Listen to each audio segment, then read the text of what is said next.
Welcome friends, class 10th का mathematics का sample paper कर रहे हैं। तो ये हमारा पार्ट 5 है, ठीक है।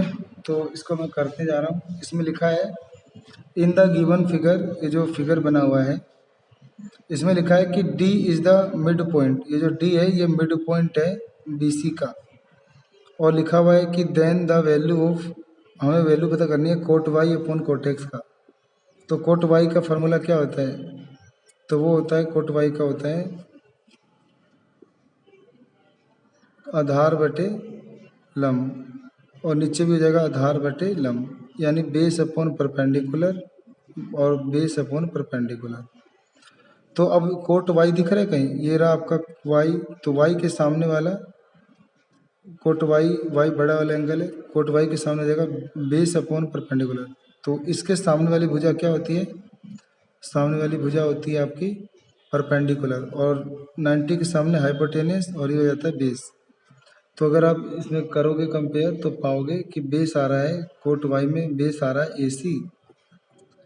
AC आ रहा है, ठीक है। और परपेंडिकुलर आ रहा है सामने वाला BC, और डिवाइड में लिख दोगे। अब कोट एक्स, अब ये रहा कोट एक्स, एक्स के सामने वाला हो जाएगा परपेंडिकुलर और ये बेस। तो बेस लिख दो AC, और परपेंडिकुलर हो जाएगा ये वाला CD। AC से AC कट जाएगा, CD ऊपर चला जाएगा, तो बचेगा CD और बटा BC। और जो CD था वो इसके बराबर होगा क्योंकि ये मिड पॉइंट था। तो CD बटा ये जो BC है, इस BC को हम लिख सकते हैं, इस BC को लिख सकते हैं CD जमा BD, CD जमा BD लिख सकते हैं। अब ये दोनों बराबर हैं क्योंकि मिड पॉइंट था, तो ये दोनों जुड़ जाएंगे। तो CD बटा ये भी जुड़ जाएगा, CD जमा CD होके। तो CD बटा 2CD, CD से CD कट जाएगा, मतलब CD जमा BD था, तो BD CD बराबर है, तो CD CD जोड़ के 2CD हो जाएंगे, CD CD कट गया 1/2। तो ऑप्शन नंबर B करेक्ट हो जाएगा, ठीक है। बोल रहा है द स्मॉलेस्ट नंबर, कहता है वो छोटी से छोटी संख्या by which 1/13 should be multiply so that the decimal expression terms after 2 decimal places. बोल रहा है कि वो छोटी से छोटी संख्या क्या है जो 1/13 में गुना करेंगे तो इसका जो डेसिमल एक्सप्रेशन आएगा, दशमलव प्रसार, वो टर्मिनेट होगा आफ्टर 2 डेसिमल प्लेस, यानी दो दशमलव स्थानों पे टर्मिनेट हो जाएगा, शांत हो जाएगा। तो 1/13 है, इसको किस संख्या से गुना करें कि गुना करने पे ये 2 अंकों की संख्या पे समाप्त हो जाए। तो 2 अंकों की संख्या पे समाप्त हो जाए, तो ये 13/100 2 अंकों पे समाप्त होगा डिवाइड देने पे। ये डिवाइड देने पे 1 अंकों पे समाप्त होगा, ये भी डिवाइड देने पे 1 अंकों पे, और ये तो उल्टा ही है। तो इस वजह से हमें पूछा है कि वो संख्या क्या है जिससे इसे गुना करेंगे तो 2 अंकों में समाप्त होगा। तो वो हो जाएगा आपका, ये जैसे 1/13 है ना, तो 13 ऊपर भेज दो तो 13 से 13 कट जाएगा, तो ये 1 बचेगा, और बटे में 100 लगा दो क्योंकि 2 डेसिमल के लिए हमें 100 से डिवाइड करना है, 3 डेसिमल कहता है तो 1000 से डिवाइड। तो हमें 2 डेसिमल चाहिए तो 100 से डिवाइड, 13 से 13 कट जाएगा तो 1/100। तो हमने 13/100 से ही डिवाइड किया है, तो हमारा आंसर हो जाएगा ए ऑप्शन, क्योंकि इसे भाग देने पे 0.01 आएगा और ये 2 डेसिमल पे समाप्त हो जाएगा, ठीक है। अगला है यहाँ पर कह रहा है कि साइड AB, ये जो साइड है AB, ये वाला दिख रहा है आपको साइड AB, और BE, और ये आपको दिख रहा है BE ऑफ राइट ट्रेंगल। ये राइट ट्रेंगल में ये साइड है AB, ये 16 दिया है, और BE आपको 8 दिया है।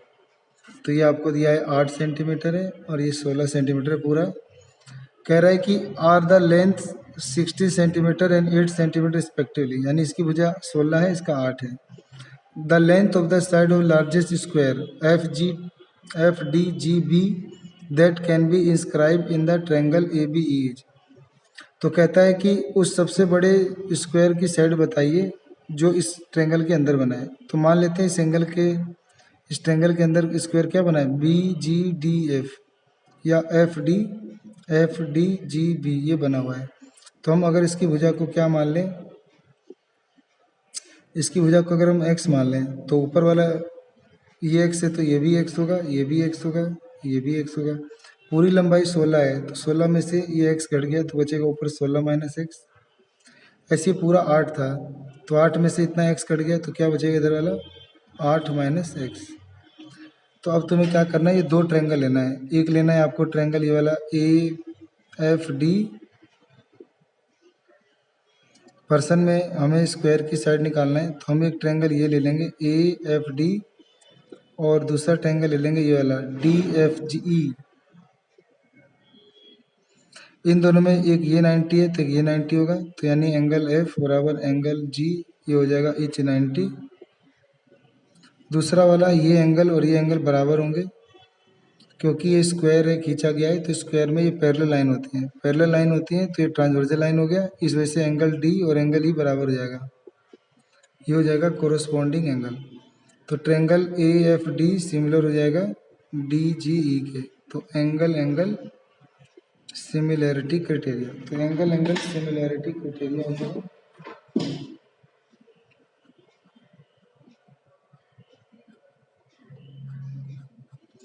अब हम क्या कर सकते हैं, दोनों ट्रायंगल सिमिलर है तो इनकी जो कोरस्पॉन्डिंग साइड है उनको हम रेशियो में लिख सकते हैं, यानी संगत भुजाओं को अनुपात में लिख सकते हैं। तो ए एफ बट्टे में आ जाएगा इसके डी जी के, और वो बराबर जाएगा एफ डी, और बट्टे में जाएगा जी, ये हो जाएगा आपका by C P S T. तो ये ए एफ कितना है 16 माइनस एक्स, और डी जी कितना है एक्स, और ये जाएगा आपका एफ डी एक्स, और बटे में जाएगा 8 माइनस एक्स। अब इसे सोल्व करना है, बस तिरछा गुना होगा तो एक्स गुना होकर एक्स स्क्वायर, और इस 16 इससे गुना हो जाएगा, फिर घटा एक्स भी इससे गुना हो जाएगा, तो एक्स स्क्वायर बराबर हो जाएगा 16 अट्ठे तो 6 अट्ठे 48 का 8 हासिल के 4 128, ये इससे गुना होगा तो 8x जमा एक्स स्क्वायर से एक्स स्क्वायर कट जाएगा, तो 16 और 8 24 जाएगा, माइनस का 24 इधर आके प्लस का 24x बराबर 128। एक्स निकालने के लिए 128 बटे 24 आ जाएगा, 4 के पाड़े से काट दो, 4 तिया 12, 4 दुनिया 8 और 4 से 32 बटे 7, नहीं 32 बटे 8 से काट दो, नहीं तो 8 से 8 एकम 8, 8 6 48 और 8 तिया 24, 16 बटे 3 आ रहा है, ऑप्शन नंबर बी हो जाएगा। ठीक है, 35वां क्वेश्चन करेंगे। इसमें कहता है कि पॉइंट पी, कोई पॉइंट पी है, divide the line segment joining R N S in the ratio K ratio 1। तो इसको करते हैं, ये कह रहा है कि कोई पॉइंट पी है, वो ना आर और एस को मिलाने वाली रेखा को, कोई पॉइंट आर है मान लो, ये एस है मान लो ये, तो कह रहा है कोई पॉइंट पी है, इसे एक्स वाई मान लो, तो कह रहा है कि point P divide the line segment joining R N S in the ratio K ratio 1। ये ना जो पॉइंट पी है इस ए एस को मिलाने वाली लाइन को के रेशियो 1 में डिवाइड करती है, के रेशियो 1 में डिवाइड करती है। तो if P lie on the line, और जो ये पी है ये खुद इस लाइन के ऊपर लाई करती है, लाइन की इक्वेशन दे रखी है x माइनस वाई प्लस 2 बराबर 0। तो बोला है बताओ के का मान क्या होगा। पहले तो ये पॉइंट निकाल लेंगे जो कि सेक्शन फॉर्मूला लगेगा, विभाजन सूत्र से ये पॉइंट पी का मान निकालेंगे, फिर इस पॉइंट में जो एक्स वाई का मान आ जाएगा उसको यहाँ पुट कर देंगे, सोल्व कर देंगे, के का मान आ जाएगा। ठीक है, तो उसके लिए पहले हम सेक्शन फॉर्मूला लगा देंगे, तो लिखेंगे यूजिंग सेक्शन फॉर्मूला।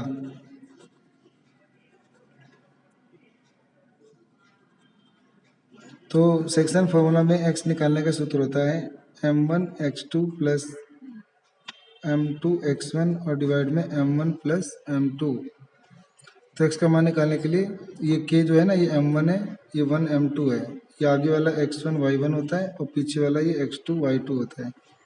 तो m1 का वैल्यू 1 ले लेंगे और गुना x2 का मान यहाँ पे दे रखा है, m1 का मान सॉरी k ले लेंगे और x2 का मान 9, ऐसी m2 का मान ले लेंगे यहाँ से 1 और x1 का मान ले लेंगे घटा 1 और बट्टे में दोनों जुड़ जाएगा k प्लस 1।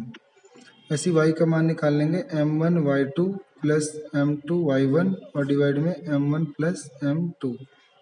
तो y निकालने के लिए m1 की वैल्यू ले लेंगे 1 गुना y2 की वैल्यू ले लेंगे 8 और जमा k गुना 8 और फिर जाएगा 1 गुना 3 और बटे k जमा 1। तो x का मान हो जाएगा 9 के घटा 1 बटा k जमा 1 और y के हो जाएगा 8 के जमा 3 और बटा k जमा 1। अब हमें बोला है कि जो पॉइंट है ये इस लाइन पे लाई करता है, तो इस लाइन की क्वेश्चन है x माइनस वाई प्लस 2 बराबर 0। तो यहाँ पे पुट कर देंगे value of x and y। तो ये x की वैल्यू यहाँ और y की वैल्यू यहाँ पुट करके सोल्व कर देंगे। तो 9 के -1 बटे k प्लस 1 घटा y की जगह 8 के प्लस 3 और बटे k प्लस 1, प्लस का 2 उधर जाएगा तो -2। अब इसका एलसीएम ले लेंगे तो k प्लस 1 रहेगा, ये k प्लस 1 यहाँ गुना हो जाएगा 9k प्लस 1, गुना नहीं होगा क्योंकि ये सेम है तो यही रहेगा, और घटा 8k जमा 3 ब्रैकेट तो जाएगा 9k जमा 1 अंदर जाएगा घटा 8k घटा 3 और बटे k जमा 1 बराबर घटा 2 बटा 1। ये हो जाएगा 9 में से 8 गया तो k और 3 में से गया घटा 2 बटे k प्लस 1 बराबर घटा 2 बटा 1। तिरछा गुना हो जाएगा तो k घटा 2 बराबर घटा 2, 1 इससे गुना होगा तो यही रहेगा, ये 2 से गुना होगा तो गुना हो जाएगा। 2 एकम घटा 2 के और घटा 2 एकम 2, तो k घटा 2 बराबर घटा 2 के घटा 2, घटा 2 से घटा 2 कट जाएगा, ये इधर आके जुड़ जाएगा तो 3 के बराबर 0 हो जाएगा, घटा 2 इधर आके 1 में जुड़ जाएगा 3 के, k बराबर 0 बटा 3, ये कट जाएगा, k का मान 0 आ जाएगा। तो हमें k का मान पता करना था, 0 आ गया। तो देखते हैं 0 तो ऑप्शन में है नहीं, कहीं गड़बड़ हो गया है।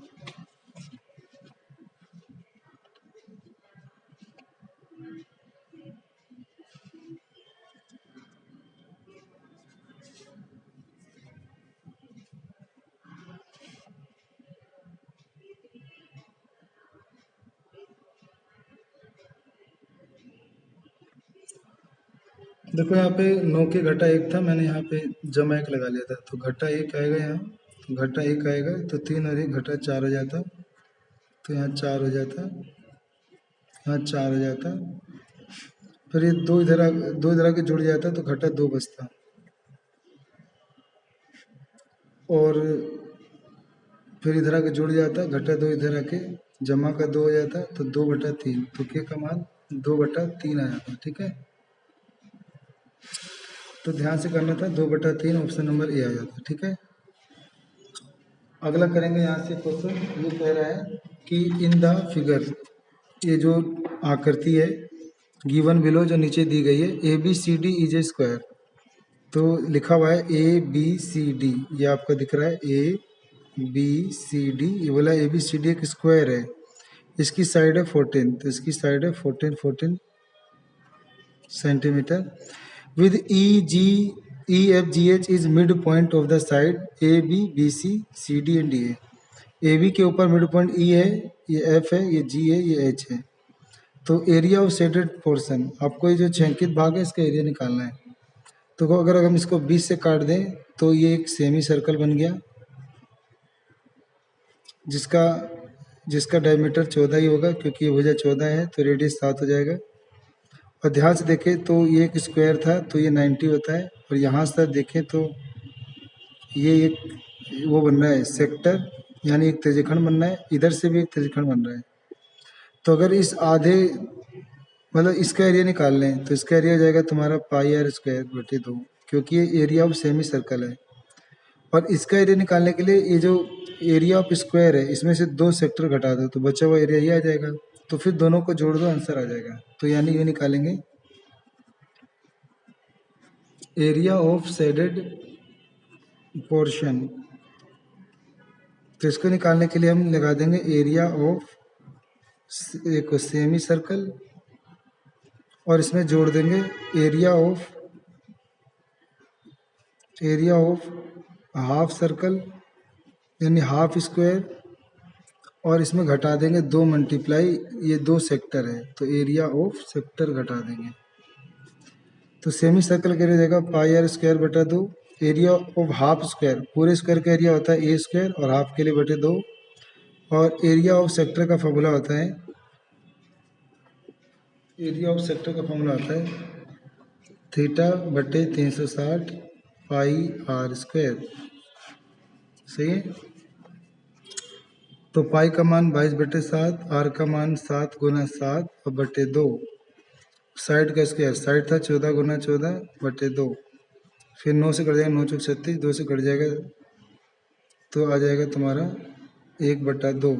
पाई का मान 22/7, इसकी भी रेडियस 7 × 7। 2 से कट जाएगा 11 बार में, 7 से 7 कट जाएगा तो 11 सत्ते 77, 2 से कटेगा 7 बार में तो 11 14 सत्ते 98 और इस 7 से 7 कट जाएगा, 2 से कटेगा 11, 11 सत्ते 77, 77 से 77 कट गया 98। तो 98 centimetre square, option number C correct हो जाएगा। ठीक है।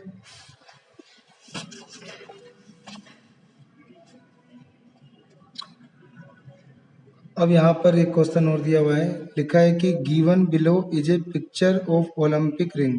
तो नीचे एक आकृति दी हुई है जिसमें ओलंपिक रिंग की एक पिक्चर है, made by taking 5 congruent circle.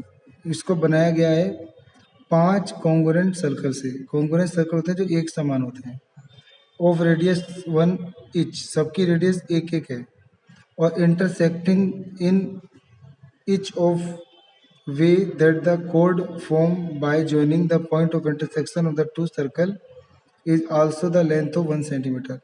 यानी 2 सर्कल है, मतलब ऐसे तो 5 सर्कल हैं लेकिन 2 सर्कल ऐसे हैं कि अगर वो एक दूसरे को काटेंगे भी ना तो बीच में जो कोड बनेगा उसकी भी सेंटीमीटर एक ही होगा और रेडियस भी एक होगा, रेडियस भी एक होगा। तो यानी ये बात बोल रहा है कि इक्विलेटरल ट्रायंगल बनेगा।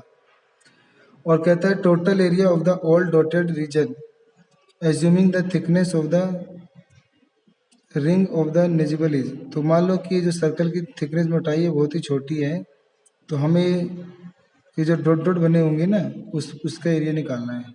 तो चित्र देखोगे आप,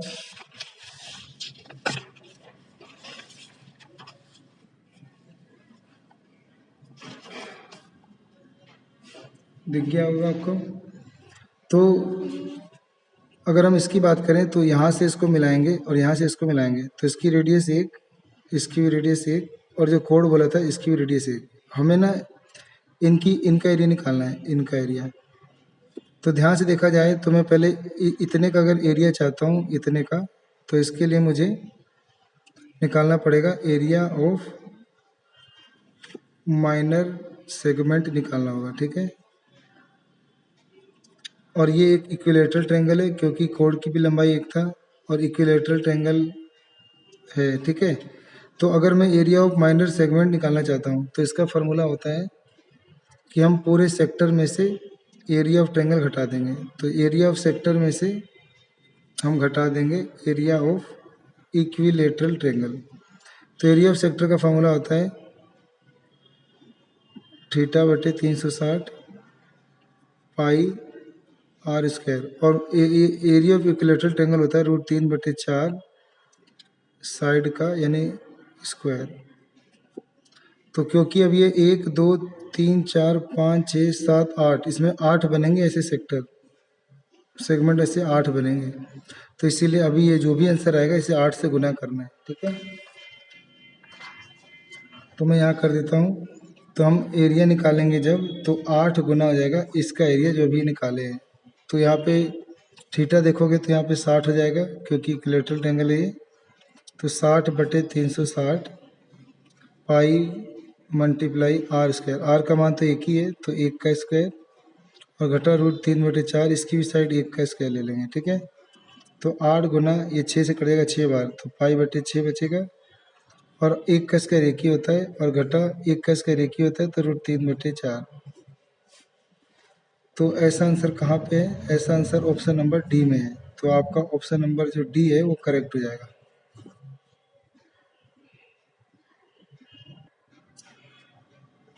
अगला है कि 38वां, इसमें लिखा है कि if 2 and 1/2 are the zeros of the polynomial. ये आपको पोलिनोमियल दिया है px² + 5x + r। तो हमें ये पोलिनोमियल दिया हुआ है, हमें बोला का इसका जीरो जो है वो 2 और 1/2 है। तो पी क्यू का मान ढूंढना है हमें। तो ये पी का मान और आर का मान ढूंढना है सॉरी। ठीक है। तो हम जानते हैं कि जो सम ऑफ जीरोज होता है वो होता है माइनस बी अपॉन ए, और जो प्रोडक्ट ऑफ जीरोज होता है वो होता है सी अपॉन ए। तो यहाँ पे ए का मान पी मिल जाएगा, बी का मान 5, सी का मान आर। तो यहाँ पे लिख देंगे सम ऑफ जीरो, तो 2 जमा 1/2, जीरो दे रखा था ना, 2 और 1/2, दोनों को जोड़ दो तो बराबर होगा माइनस बी बटा ए। तो माइनस 5/a का मान पी के बराबर होगा।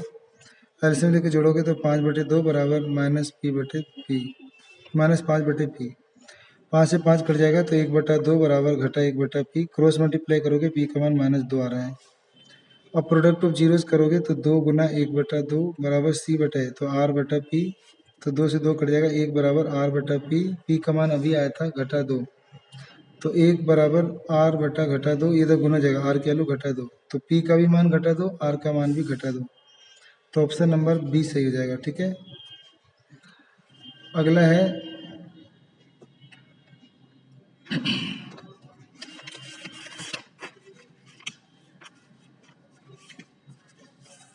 The circumference of circle. कोई सरकमफ्रेंस ऑफ सर्कल है, वो 100 मीटर है, सेंटीमीटर है। The side of the square inscribe in the circle. तो इसके अंदर जो एक स्क्वायर है उसकी साइड क्या होगी ये पूछा है। तो सरकमफ्रेंस ऑफ सर्कल 2πr होता है, वो दिया है हमें 100 है, तो रेडियस निकल जाएगा 100/2π। तो ये जो स्क्वायर बना है अंदर, इस स्क्वायर का जो डायगोनल निकालेंगे यानी विकर्ण, तो वो होता है इसी रेडियस का डबल, यानी रेडियस का डबल। तो 2 गुना रेडियस ले लोगे तो 100/2π, 2 से 2 कट जाएगा तो 100/π आ गया। सही है, तो मुझे अभी ये डायगोनल पता है, इसकी साइड चाहिए। तो जो साइड होता है तो इसमें पाइथागोरस लगा दोगे ना अगर, तो पाओगे कि हाइपोटेनस का स्क्वायर बराबर परपेंडिकुलर का स्क्वायर बेस का स्क्वायर। परपेंडिकुलर भी साइड का स्क्वायर, बेस भी साइड का स्क्वायर। साइड को x मान लो, तो हाइपोटेनस का स्क्वायर कितना आएगा, तो 100/π का स्क्वायर, और साइड साइड हो जाएगा 2x का स्क्वायर, 2 डिवाइड में आ जाएगा, तो 100/π गुना 100/π, और ये 2 आ जाएगा बटे में, बराबर x²। पहले 2 से कट जाएगा तो ये हो जाएगा 50, तो हो जाएगा 50 गुना, इस 100 को भी 50 गुना 2 लिख दो, और बटे नीचे π² बराबर x का स्क्वायर। तो स्क्वायर आके रूट चढ़ जाएगा इस पर, 50 गुना 2/π²। तो बस सारा बाहर आ जाएगा, 50 बाहर आ जाएगा, पाई बाहर आ जाएगा, √2 बच जाएगा, बराबर x। तो ऐसा ऑप्शन आपका साइड हो जाएगा। ठीक है, तो ऐसा ऑप्शन कहाँ दिया है, तो 50/π, तो √2।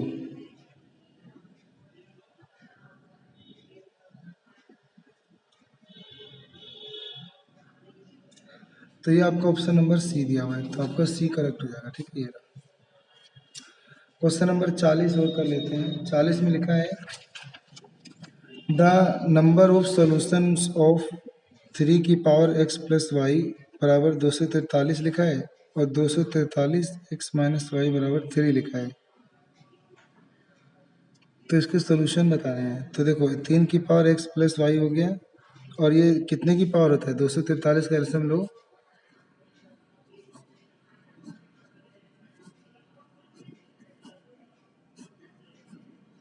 तीन की पावर ये 5 है, ऐसे ये भी 3 की पावर 5 हो जाएगा, और ये x घटा वाई गुना हो जाएगा, पावर के ऊपर पावर गुना हो जाते हैं, बराबर 3 की पावर 1। कंपेयर करोगे तो x प्लस वाई बराबर 5 मिलेगा, और इसको कंपेयर करोगे तो 5x प्लस वाई बराबर 1 मिलेगा। तो हमें पता ही है x प्लस वाई का मान 5 के इक्वल है, तो यहाँ 5 रख देंगे, 5 गुना 5 बराबर 1। तो x प्लस वाई बराबर 5, और 5 गुना x प्लस वाई बराबर 1। तो यहाँ पे ऑप्शन जो है 1 सही हो जाएगा।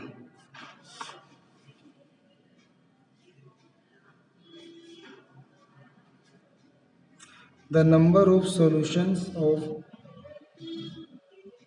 देखो x प्लस वाई बराबर 5 आ रहा है,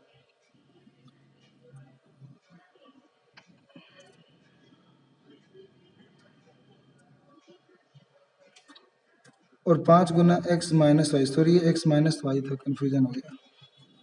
तो एक्स माइनस वाई बराबर क्या आ रहा है, 1 आ रहा है। तो ये इधर बटे में जाएगा, तो एक्स माइनस वाई बराबर 1/5 और एक्स प्लस वाई बराबर, तो इसका अनुपात चेक करोगे ना, तो ये 5 इधर गुना जाएगा, तो एक्स प्लस वाई बराबर 5, ये पहला इक्वेशन है, और ये इधर गुना जाएगा, तो 5x माइनस 5y बराबर 1। तो इनका अनुपात चेक करोगे ना, a1/a2 तो बराबर नहीं आ रहा है b1/b2।